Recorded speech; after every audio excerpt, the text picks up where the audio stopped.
Hello, and welcome to my beginner fishing guide. Today I'm going to try show you a couple things I wish I knew before I started spin fishing, including how not to snag, how best to cast heavy lures when they're too heavy for my rod. We'll be looking at tides and weather, and when are optimal times for fishing, and we'll be getting right down to the basics of even how to cast. Meanwhile, this guide is meant for newer fishermen. Some more advanced fishermen could probably pick up a thing or two, or maybe start implementing some stuff which they know they should, but they aren't yet. It should also be noted that most of this recording was done by the sea, in the waves, so when listening back to the recording, I could basically make nothing out of it.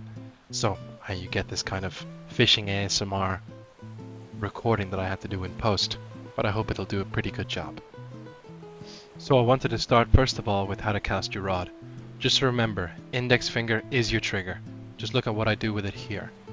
I'm going to reel the line up, grab the slack with my index, and that's all there is to it. Your left and right hand are mainly just for swinging it and getting the direction and speed that you want, but the thing that actually casts out your line is always going to be your index finger. Even the most wild of beginner casts, and I've seen quite a few, where they let go of the rod with the right hand, hold onto it with the left at the very tip, and whatever have you. If they had let go at the precise moment, which they needed to, where the inertia made the most sense for the lure to go the furthest, then they would have had a decent cast. Timing in letting go is the most important part, and all the other things with swing techniques and everything else is just a little cherry on top. So I want you to remember when casting, just let go of your index finger and find the opportune moment to do so. Step 2, something which I overlooked when I started fishing, and I think most people do, is checking the local weather and the tides. I understand sometimes you can only fish on the Saturday, you can only fish on the one day of the week, but it's very useful to go out and check the tides and try catch them maybe an hour before high tide or an hour after. Sometimes these can be the peak fishing times and really make a difference with your session. It can make it much more painful if you're stuck on a beach for 3-4 hours, getting absolutely no bites, freezing your ass off, only to get bites in the first half hour leading up to high tide. I'm surprised with my own self as a beginner when I started spinning that I even stuck at it for as long as I did. I guess I was just very stubborn and really wanted to prove that I could catch a fish using my flashy new lure. But it's very demotivating, especially for somebody starting off and not so crazy into it as I was, not so hooked, to stay motivated and try keep fishing even when there is no fish, even when the weather's cold, even when the old fellas that are fishing down the beach have a nice cup of tea, a nice fire and something else, and you're wading into the water and you feel like an idiot at the end of the night. So do yourself a favor, check your weathers, check your tide, and try see what makes a difference. Speaking of tide, moving on to step 3. Step 3. If you're in the lucky enough position to be able to get down to your local beach at low tide before you start fishing, I highly recommend it. It will pay you back in dividends, and one of the few things in fishing that can actually basically save you money, or as I like to look at it, make you money for when you're fishing.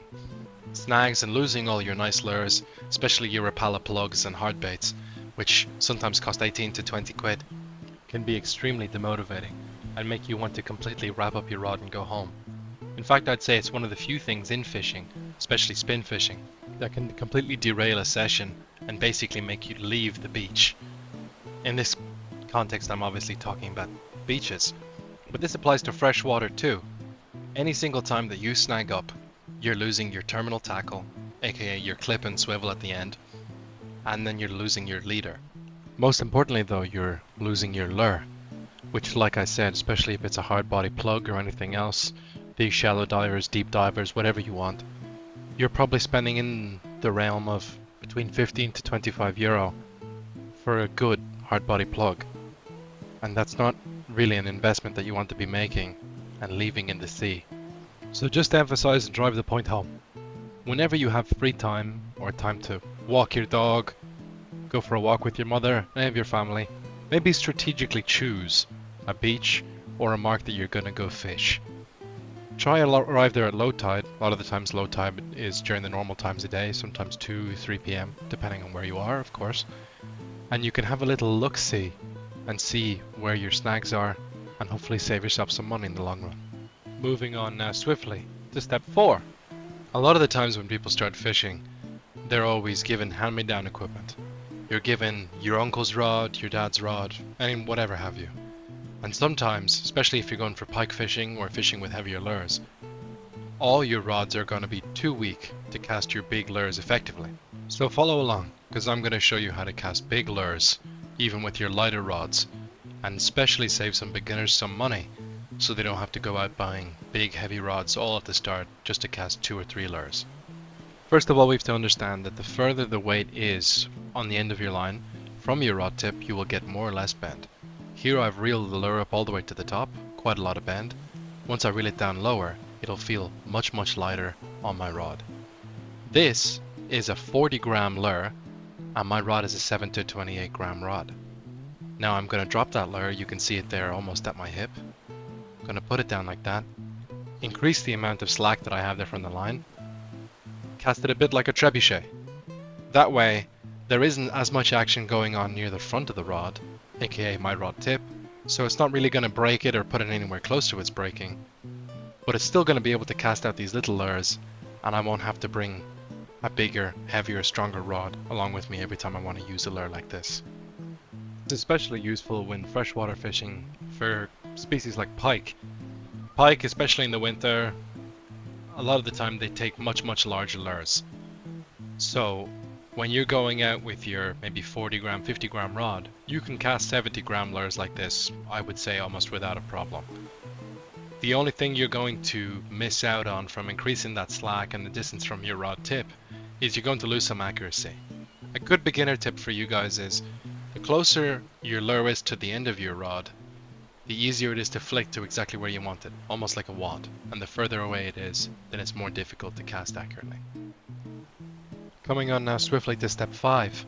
Depending on your local area, your different lures will cast differently and have different effects. Here on the east coast of Ireland, I rarely get a very still day, kind of like I pictured here. So topwater lures, poppers, some of the stuff you see on TikTok, you see the Americans throwing to catch largemouth bass, and you want to replicate that for sea bass or pollock or anything over here on the east coast of Ireland. It's not really going to fly in the way that you think it will. Over here, metals and other types of lures like plugs are much more effective. Sometimes as well, especially weedless soft plastics on calm days like this, will do you a nice number and catch you a nice bass which you can take home. But it's important to recognize your local conditions and see where that's not going to work. I used to fish predominantly freshwater before I started fishing so much in the sea, and I found that in canals and rivers I was getting snagged up all the time using treble hook plugs, and I just couldn't use them really that effectively.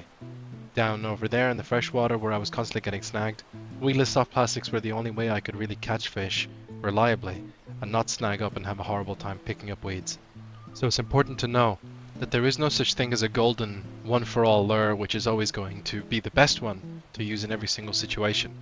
A lot of the times metals and especially plugs with trebles on them that might have an amazing action and might even cast decently far might not be the best idea, especially in weedy ground.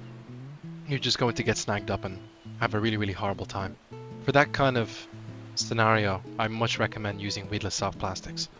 But again, depending on your local conditions, might even be completely different. Might be totally different. Which is why it's so important to get out to your local water and have a look at what your snags would be, and imagine all the lures that you have in your lure box swimming through that terrain that you are possibly looking into, and how you would cast it and how you would get your lure there, and more importantly how you'd get your lure back. I'm planning on doing a beginner lure guide very soon, but just to summarize very quickly, it's important I think for every beginner to have a metal, so a spoon of any description that has a decent cast and can be able to cut through wind when you have windy conditions and you can't cast your more finesse type lures. I think it's very important to beginners to have a weedless soft plastic as a type of lure. When you get down to the colors and the millimeters and everything else, that's where you start getting a bit more finicky. And I think it's also very important for everybody to have a plug. These 3 main types of lures I think will get you by in almost all situations. As I wrap up the video, I would just like to express that I will keep moving forward with different types of guides and stuff to make fishing more enjoyable and not such a daunting task for everybody to get into. And as mentioned earlier, more than likely, quite soon, have a beginner's lure guide, have a guide to tying your terminal tackle, your rigs, basic knots, stuff that I think that without the jargon, every beginner should have or should know. Lastly, I'd like to thank you all, the few or many that have ended up watching this video. It would be a great pleasure of mine to know that I've maybe introduced at least one person into fishing, and that's really my goal with this channel and with everything else that I sort of do online. Thank you very much. God bless you, and like and subscribe, I suppose.